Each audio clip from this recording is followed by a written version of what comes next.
How's it going? Hey, doing alright yourself? Good, good. Your name is? My name is Jorge Varela. And what do you do? I am a restaurant industry professional. Got it, got it. So have you ever heard of the 7 Habits before? No, I don't know. Oh, no problem, no problem. So let's start off with this question.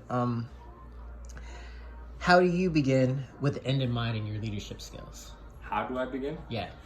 Well, in order to set yourself up and write a plan for what you want to do, you kind of have to have the end goal in mind and what steps are you going to take to get there.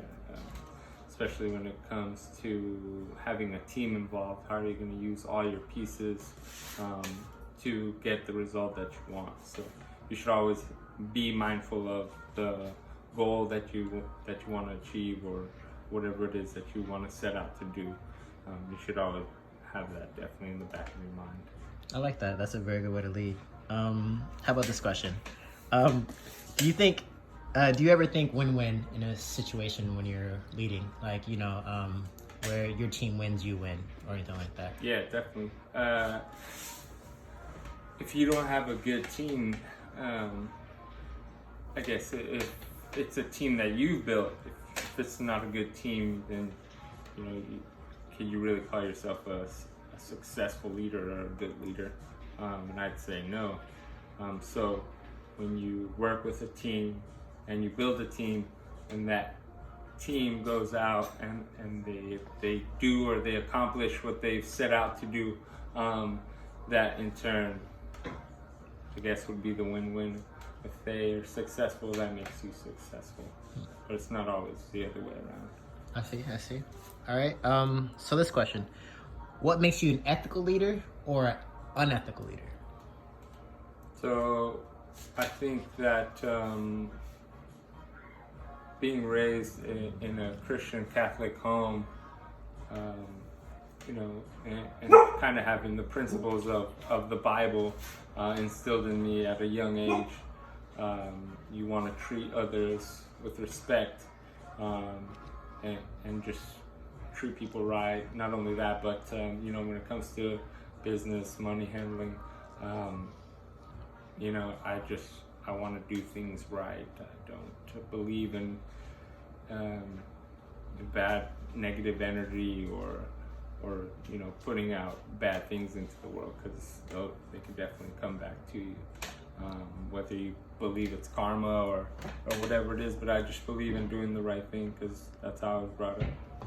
I do believe in karma, so I definitely feel you on that statement. Yeah. So this other question is: are you a collaborative leader or a direct leader? Well, when it comes to, I think, working with your peers in the same level, I kind of like to take the lead sometimes. That's just who I am as a person. I'm a driver. I like to get things done. But I also like collaboration as well. You don't always have the right answer, or you might not have the best idea.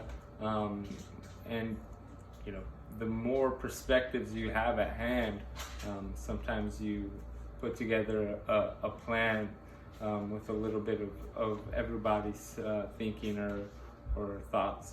But it's definitely true. I like to be collaborative when it comes to dealing with a staff or whoever I'm in charge of.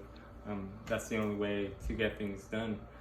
If you use everybody's potential to the max, not everybody's going to be great at just one thing. Some people are great at different things. So if you can use their strengths to the best of their ability, so that you can get the best results, probably the best way to either put a team together or have a teamwork.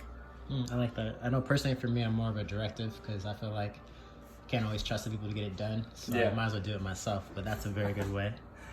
Last question for you. What makes you a successful leader? I've failed a lot.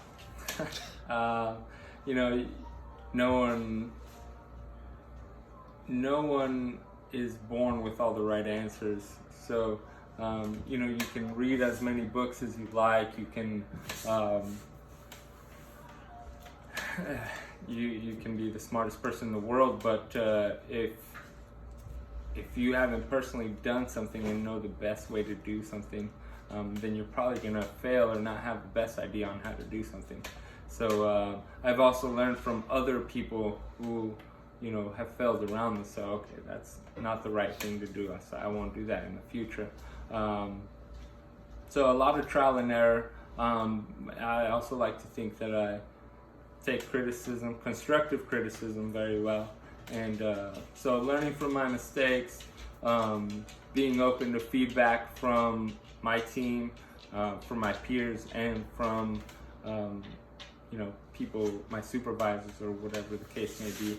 I think that makes you, you know, someone who is flexible, who is understanding, and obviously gets the job done, essentially, because that's the most important part of when you set out to do something, is getting it done successfully.